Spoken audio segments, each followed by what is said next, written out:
नमस्कार साथियों, मैं आपका दोस्त Vishnu Yadav. Welcome to my YouTube channel Vishnu coaching centre. जैसा कि आप सभी प्यारी बहनों को पता है कि यूपी SSSC अधीनस्थ सेवा चयन आयोग के द्वारा मुख्य सेविका के पदों पर जबरदस्त वैकेंसी आने वाली है। लगभग 2400 प्लस वैकेंसी आने जा रही है।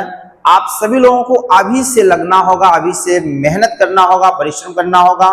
जो लोग ग्रेजुएशन में होम साइंस है या BA या BSc होम साइंस है या सोशियोलॉजी से अगर हैं, समाज शास्त्र से हैं, तो वे लोग फॉर्म को भर सकती हैं। और अगर आपका सेकेंड ईयर में, जैसे first year, second year, third year 3 साल का होता है, अगर आपका सेकेंड ईयर में वह सब्जेक्ट है तो भी आप फॉर्म को भर सकती हैं। और इसमें पेट होना अनिवार्य है, पेट PET में क्वालिफाइड होना अनिवार्य है। ये मायने नहीं रखता कि आपने कितना नंबर पाया है, तो उसमें बैठना अनिवार्य है, ये ध्यान रखिएगा। तथा इसके साथ ही साथ पेट 2026 के लिए नोटिफिकेशन बहुत ही जल्द जारी होने वाला है और ये जून में स्टार्ट हो जाएगा। तो जो लोग PET में बैठने वाले हैं, आप सभी लोग, उसका भी बैच लेकर के मैं आऊंगा, उसका भी बैच चलेगा, बिल्कुल फ्री ऑफ कॉस्ट, एकदम फ्री में आपको पढ़ाया जाएगा। लेकिन फिलहाल यह मुख्य सेविका की भर्ती के लिए आपको पहले से ही तैयारी करनी होगी।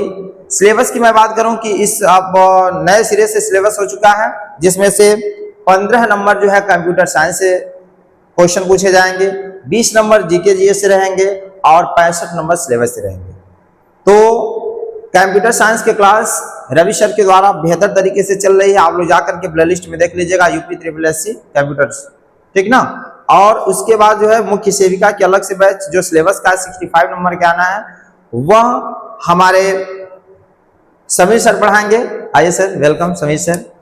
Thank you sir. जैसा कि ये समीर सर का क्लास आप लोगों ने देखा होगा, कितना बेहतर तरीके से पढ़ा रहे हैं, और प्लेलिस्ट में जाकर के आप लोग देख लेंगे। और जल्द ही GS के भी सर आने वाले हैं, वह भी मैं लेकर के आऊंगा। आप लोग सभी लोग अच्छे से नोट्स बनाएं और तैयारी करें, ठीक है। तो सर ठीक है, थैंक यू सर, बहुत बहुत शुक्रिया।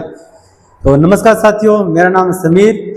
यूपी मुख्य सेविका 2026 की भर्ती पे अपनी क्लासेस चल रही थी गर्भावस्था की कठिनाइयों पर। तो इससे रिलेटेड अपन 2 क्लास से पहले बना चुके हैं। आप चाहें तो अपने इसमें चैनल पे जाके देख सकते हैं। और आज अपना तीसरा जो टॉपिक है वो चलने वाला है, जो बेसिकली होने वाला है अबॉर्शन पर। तो चलिए बिना किसी देरी के आज का टॉपिक शुरू करते हैं आज के टॉपिक अबॉर्शन की। तो अबॉर्शन एक ऐसी प्रक्रिया है बच्चों, जिसमें गर्भावस्था में गर्भवती माँ के पेट में जो बच्चा विकसित हो रहा है, किसी कारणवश वो विकसित नहीं हो पाता संपूर्ण रूप से, और रक्तस्राव के दौरान उसका अबॉर्शन हो जाता है, वो निष्कासित हो जाता है, या फिर भ्रूण के अंदर ही बच्चे की मृत्यु हो जाती है, या फिर बच्चा पैदा होता है, 6 माह से पूर्व बच्चा पैदा हो जाता है, जो कि पूरी तरह से परिपक्व नहीं होता, जो बाहरी वातावरण के साथ उसका सामंजस्य नहीं बैठ पाता। अबॉर्शन एक ऐसी प्रक्रिया है बच्चों, जिसमें 6 माह से पूर्व या तो रक्तस्राव के दौरान या फिर किसी कारणवश अपरिपक्व बच्चा जन्म ले लेता है, जो कि बाह्य वातावरण में जो संतुलन नहीं बनाने के कारण, बाह्य वातावरण में उसका सामंजस्य नहीं बनने के कारण उसकी मृत्यु हो जाती है, उसका जीवन संभव नहीं हो पाता है।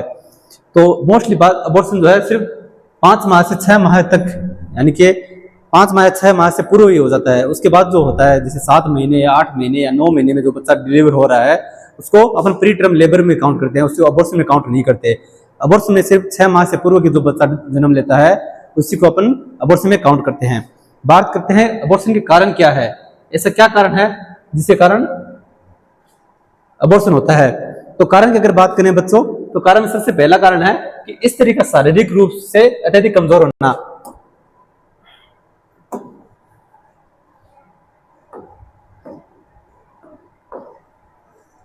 कारण की अगर बात करें बच्चों, तो सबसे पहला कारण आता है कि जो गर्भवती महिला है, जो माँ है, वो शारीरिक रूप से बहुत ज्यादा कमजोर है, उसके कारण अबॉर्शन होने के चांस बनते हैं। इसी प्रकार अगर जो गर्भवती स्त्री है, गर्भावस्था के दौरान उसमें एनीमिया की शिकायत रह रही है, या बहुत ज्यादा उसमें ब्लड की कमी है, अगर शुरू से, जैसे ब्लड गर्भावस्था शुरू होने के दौरान से लेकर 5-6 महीने तक कंटिन्यू अगर उसमें एनीमिया के सिम्टम देखने को मिल रहे हैं, तो उसके भी पूरे चांस है कि अबॉर्शन हो सकता है। नेक्स्ट कारण अपन बात करें कि संतुलित एवं पोषक भोजन की कमी। जैसे कि हमने पिछले वीडियो में बताया था कि गर्भावस्था में बहुत सारे ऐसे संतुलित खाना होता है जो एक गर्भवती महिला को खाना चाहिए, जिससे भ्रूण का अच्छे तरीके से विकास हो पाए, गर्भवती महिला के शरीर में भी काफी ज्यादा उससे पोषण मिल पाए। पर अगर उस पोषण की कमी रहती है गर्भावस्था में, तो बहुत ज्यादा कमी होने के कारण भी अबॉर्शन होने के पूरे पूरे चांस होते हैं बच्चों। नेक्स्ट अपन कारक की बात करें तो RH तत्व है, RH फैक्टर भी जिससे माँ का और बच्चे का जो ब्लड ग्रुप के ऊपर RH तत्व होते हैं, जो अपन नेक्स्ट क्लास में पूर्ण रूप से डिस्क्राइब करेंगे, आराम से RH फैक्टर के बारे में डिटेल में पढ़ेंगे। तो RH तत्व भी अगर जब डिफरेंट होगा माँ और बच्चे का, तो उसके कारण भी जो है अबॉर्शन होने का पूरा पूरा चांस होता है। नेक्स्ट अपन बात करते हैं गर्भाशय में ट्यूमर। अगर माँ के गर्भाशय में, माँ के यूट्रस में अगर किसी प्रकार का ट्यूमर है प्रेगनेंसी के दौरान, या फिर प्रेगनेंसी से पूर्व भी अगर किसी प्रकार का ट्यूमर माँ के गर्भाशय में रहा है, तो उससे पूरा पूरा चांस होता है बच्चों कि गर्भावस्था के दौरान उसका अबॉर्शन होना काफी हद तक संभव है। नेक्स्ट है गर्भाशय में कोई संक्रमण होना। अगर किसी प्रकार कारणवश, जैसे माँ के सर्विक्स में, वजाइना में, या जिसे योनि कहते हैं, या फिर गर्भाशय में किसी प्रकार का संक्रमण रह गया है, किसी प्रकार का इन्फेक्शन रह गया है, तो भी अबॉर्शन होने का पूरा पूरा चांस बना रहता है। नेक्स्ट अपन कारण की बात करते हैं, उच्च रक्तचाप तथा डायबिटीज। हाँ, काफी परेशान देखने को मिलता है कि गर्भवती अवस्था में जो महिला होती है उनको मधुमेह होने की शिकायत रहती है, डायबिटीज होने की शिकायत रहती है। जो नॉर्मली जब गर्भावस्था में नहीं होते हैं तब डायबिटीज नहीं होता है, पर गर्भावस्था के दौरान जो डायबिटीज होता है उसको गर्भावस्था कालीन डायबिटीज कहते हैं। गर्भावस्था में डायबिटीज होने के कारण या फिर उच्च रक्तचाप होने के कारण, जो अपन पहले जो गर्भकालीन की कठिनाइयों का जो अपने पहले दिन डिजीज पढ़ी थी, प्री इक्लेम्सिया तथा इक्लेम्सिया में, उसे हमने आपको डिस्क्राइब किया था, उसमें हमने आपको पढ़ाया था कि उच्च रक्तचाप होता है, प्री इक्लेम्सिया तथा इक्लेम्सिया की शिकायत रहती है, उस कारण भी अबॉर्शन होने के पूरे पूरे चांस रहते हैं। साथ ही भ्रूण का विकृत होना।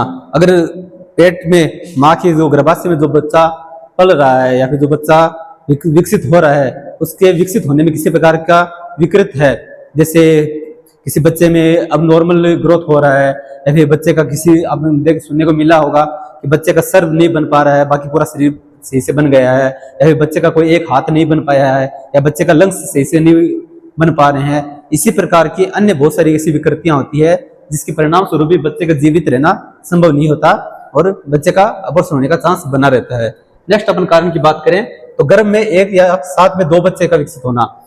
प्राय करके देखने को मिलता है, अगर गर्भाशय में जुड़वा बच्चे अगर विकसित हो रहे हैं तो भी पूरा पूरा चांस होता है कि अबॉर्शन हो सकते हैं, अबॉर्शन होने के चांस बढ़ जाते हैं, क्योंकि गर्भाशय जो मनुष्य शरीर में जो गर्भाशय होता है वो मोस्टली एक बच्चे के पालन पोषण के लिए सबसे बेस्ट होता है। अगर उसमें एक साथ दो बच्चे विकसित हो रहे हैं तो ये प्रायतः ये देखने को पाया जाता है कि गर्भपात होने का या फिर अबॉर्शन होने का चांस बढ़ जाता है, क्योंकि सही तरीके से बच्चों का विकसित नहीं हो पाता और पोषण सही तरीके से उनको नहीं मिल पाता दोनों बच्चों को।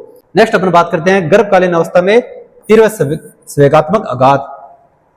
जैसे गर्भ दौरान में अगर माँ को किसी प्रकार का गंभीर चोट लग जाए, किसी चीज से टकराव हो जाए, अगर तीव्र से धक्का लग जाए, तो उसके कारण भी अबॉर्शन होने के चांस बढ़ जाते हैं।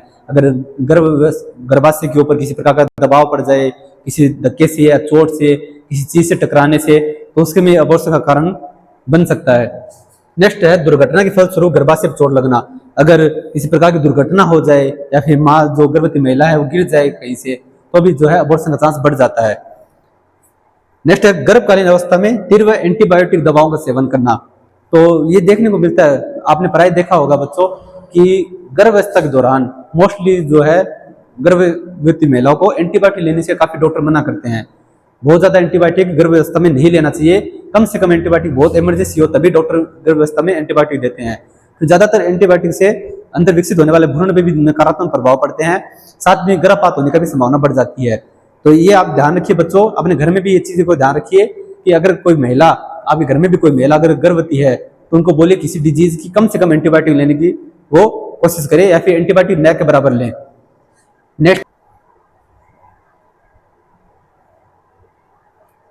नेक्स्ट हम बात करते हैं अबॉर्शन के प्रकार, इसे कितने प्रकारों में अबॉर्शन को अपन बांट सकते हैं। तो प्रकार की अपन बात करें तो एक से होता है स्वतः अबॉर्शन, जिसको अपन स्पॉन्टेनियस अबॉर्शन भी कहते हैं। एक तो होता है स्पॉन्टेनियस अबॉर्शन तथा दूसरा होता है चिकित्सक अबॉर्शन या थेराप्यूटिक अबॉर्शन। तो स्पॉन्टेनियस अबॉर्शन वो होते हैं जो किसी कारणवश स्वतः हो रहे हैं, जिसमें बाहरी किसी आदमी का या फिर किसी चिकित्सक का कोई रोल नहीं होता, जो कुदरती तौर पे होते हैं, वो स्वतः अबॉर्शन होते हैं। और चिकित्सक अबॉर्शन जिसमें बाह्य वातावरण का या फिर चिकित्सक का कोई अहम रोल रहता है उस अबॉर्शन में, उसको अपन चिकित्सक अबॉर्शन में काउंट करते हैं। बात करते हैं अपन, पहले अपन बात करते हैं स्वतः अबॉर्शन, स्पॉन्टेनियस अबॉर्शन। तो स्पॉन्टेनियस अबॉर्शन जो है मुख्यतः अपन 6 प्रकार के अपन आज डिस्कस करेंगे। इसमें पहला अबॉर्शन है भयपूर्ण अबॉर्शन, जिसे अपन थ्रेटेंड अबॉर्शन या फिर धमकी भरा अबॉर्शन भी कहते हैं। अपन भयपूर्ण अबॉर्शन या फिर थ्रेटनिंग अबॉर्शन का, तो थ्रेटनिंग अबॉर्शन क्या होता है बच्चों? थ्रेटनिंग अबॉर्शन एक ऐसा है जिसमें गर्भाशय में गंभीर पीड़ा होता है, तीव्र संकुचन होता है, गर्भाशय में तीव्र पीड़ा होती है, उसके साथ साथ रक्त स्राव होता है, पर इसको भयपूर्ण इसलिए कहते हैं तो इसमें अबॉर्शन होने का खतरा रहता है। पर अगर इसमें कंटिन्यू अगर आराम किया जाए, इसमें अगर कंटिन्यू गर्भवती महिला को आराम करवाया जाए, बिस्तर पे आराम करवाया जाए, तो इस अबॉर्शन को बचाने का पूरा संभावना रहती है। अगर समय पर इस पे डॉक्टर की सलाह ले ली जाए तो इस अबॉर्शन को अपन बचा सकते हैं और अबॉर्शन होने से बचा सकते हैं और गर्भ काल जो है अपन कंटिन्यू रख सकते हैं। तो इसमें बस चिकित्सक का जो अहम भूमिका है और उस गर्भवती महिलाओं की देखरेख की अहम भूमिका है। नेक्स्ट अपन बात करते हैं अनिवार्य अबॉर्शन या फिर अपरिहार्य अबॉर्शन या इनइविटेबल अबॉर्शन। बात करें अनिवार्य अबॉर्शन, अनिवार्य अबॉर्शन बच्चों ऐसा होता है जिसमें अगर रक्तस्राव होने लग गया है तो वो अबॉर्शन होगा ही होगा। उसको किसी भी चिकित्सक की अपन सहायता लेंगे या फिर चिकित्सक का रेगुलरली परामर्श भी लेंगे, तभी इस अबॉर्शन होने से अपन बचा नहीं सकते किसी भी कंडीशन में। ये अबॉर्शन होना है तो होना ही है। अगर रक्तस्राव होने लगा और गर्भाशय में तीव्र पीड़ा होने लगी तो ये अबॉर्शन होगा ही होगा। इस अबॉर्शन को अपन बचा नहीं सकते। बेसिकली इस अबॉर्शन में क्या होता है बच्चों? जो गर्भाशय का जो मुख होता है, जो अपन बात किए थे यूट्रस एंड सर्विक्स, तो जो गर्भाशय का मुख होता है, सर्विक्स होता है, वो काफी ढीला पड़ जाता है, खुल जाता है, जिसके परिणाम स्वरूप जो गर्भ में बच्चा पल रहा है वो रक्तस्राव के दौरान पूरा निष्कासित हो जाता है और अबॉर्शन का कारण बन जाता है। तो इस अबॉर्शन में अगर अपन आराम करने के लिए भी बोलेंगे तो इस अबॉर्शन में होने से बचा नहीं सकते, ये अबॉर्शन होना तय है अगर शुरू हो गया तो। नेक्स्ट अपन बात करते हैं अपूर्ण अबॉर्शन या अधूरा अबॉर्शन। बात करते हैं अपन अपूर्ण अबॉर्शन, यार अपन बात करते हैं अपूर्ण अबॉर्शन की या इनकम्प्लीट अबॉर्शन की। तो इनकम्प्लीट अबॉर्शन में बेसिकली ये है बच्चों कि जब अबॉर्शन शुरू हो रहा है, गर्भाशय में तीव्र पीड़ा हो रही है तथा रक्तस्राव भी हो रहा है, जो विकसित भ्रूण है रक्त के थक्कों के तौर पे गर्भाशय से बाहर भी निकासित हो रहा है, पर कुछ पार्ट विकसित भ्रूण का कुछ पार्ट या फिर जो प्लेसेंटा है उसका कुछ पार्ट गर्भाशय में रह जाता है अबॉर्शन पूरा होने के बाद भी। तो इसीलिए इसको अपूर्ण जो है इसीलिए इसको अपूर्ण अबॉर्शन कहते हैं कि इसमें शरीर के जो विकसित भ्रूण के कुछ उत्तक बाहर निकल जाते हैं तथा कुछ उत्तक अंदर रह जाते हैं। पर ये उत्तक अंदर रहना और इस पर ध्यान नहीं देने का एक बहुत हानिकारक प्रभाव माँ के शरीर पे, स्वास्थ्य पे पड़ सकता है बच्चों। तो इसके लिए ये आवश्यक है कि जब भी अबॉर्शन हो चिकित्सक की परामर्श लेकर तुरंत गर्भाशय की सफाई करवा लेनी चाहिए या फिर ये कंफर्म कर लेना चाहिए कि गर्भाशय पूरी तरह सफाई हो चुकी है। अगर इसके गर्भाशय की या फिर प्लेसेंटा के कुछ पार्ट अगर गर्भाशय में रह गए तो ये सड़ने लगते हैं, सड़ने परिणाम स्वरूप माँ के स्वास्थ्य पे बुरा प्रभाव पड़ता है। नेक्स्ट अपन बात करते हैं पूर्ण अबॉर्शन। तो पूर्ण अबॉर्शन की बात करें तो इसमें विकसित भ्रूण जैसे जैसे रक्तस्राव के दौरान बाहर निकलता है तथा प्लेसेंटा पूर्ण तरह से बाहर निकल जाते हैं तथा गर्भाशय की स्वतः सफाई हो जाती है, इसलिए इसको पूर्ण अबॉर्शन कहते हैं। इसमें अगर अबॉर्शन शुरू हो जाएगा तो पूरी तरह से गर्भाशय खाली होने के बाद ये रुकेगा। इसमें भी माँ को तीव्र पीड़ा होती है गर्भाशय में, जैसे डिलीवरी के दौरान जो माँ को एक पीड़ा होती है, गर्भवती महिला को जो पीड़ा होती है उसके समान ही इसमें भी जो गर्भवती महिलाओं को पीड़ा होती है। नेक्स्ट अपन बात करते हैं मिस्ड अबॉर्शन। अगर बात करें अपन मिस्ड अबॉर्शन की, जो अगला टॉपिक है मिस्ड अबॉर्शन।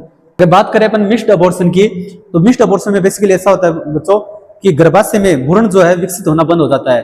जो गर्भाशय में बच्चे का विकास हो रहा है वो होना बंद हो जाता है, फिर भी जो है बच्चा गर्भ से बाहर नहीं निकलता, मतलब गर्भाशय के अंदर ही बच्चे की मृत्यु हो चुकी है, पर अबॉर्शन के कोई साइन एंड सिम्टम देखने को नहीं मिल रहे।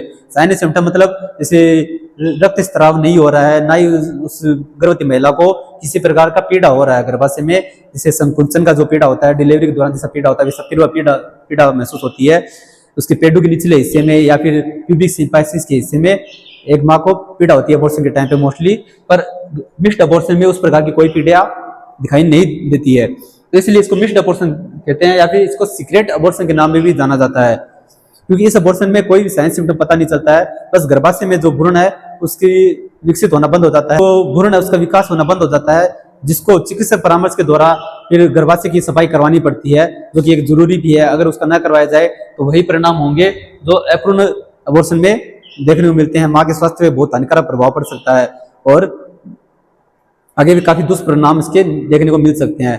तो अगर मिस्ड अबॉर्शन भी है तो इसका भी पूर्णतः डॉक्टर की सलाह लेकर गर्भाशय का सफाई करवाना अनिवार्य है बच्चों, जिससे माँ की जिंदगी में कोई खतरा ना हो और माँ की जिंदगी वो बचाया जा सके। नेक्स्ट बात करते हैं बार बार अबॉर्शन या फिर जिसको रिकरेंट अबॉर्शन भी अपन कहते हैं। रिकरेंट अबॉर्शन क्या होता है बच्चों? अगर किसी गर्भवती महिला को 3 या 3 से अधिक बार अबॉर्शन हो जाता है, जैसे एक बार अबॉर्शन हुआ, फिर दूसरी बार अबॉर्शन हुआ, इसी प्रकार तीसरी बार अबॉर्शन हुआ, ऐसे बार बार अबॉर्शन अगर उसको होता जा रहा है तो उसको रिकरेंट अबॉर्शन के अंदर काउंट करते हैं। बस ये है तीसरा अबॉर्शन। नेक्स्ट अपन बात करते हैं, अगर उपचार में अपन बात करें तो पहला ये है कि अगर गर्भपात की संभावना है, अगर गर्भपात होने की संभावना है, जिसे अपन अभी थ्रेटनिंग अबॉर्शन बोल रहे थे, तो उस गर्भवती महिला को पूर्ण रूप से विश्राम करवाना चाहिए, उसको भरपूर आराम करवाना चाहिए, जिससे जो अगर गर्भपात की संभावना है तो उसको कुछ हद तक उसको रोका जा सके और गर्भ को सुरक्षित रखा जा सके। नेक्स्ट, अगर गर्भपात होना शुरू हो गया है, गर्भपात होना अगर हो गया है तो चिकित्सक को दिखाकर पूरी तरह से गर्भाशय की सफाई करवा लेनी चाहिए।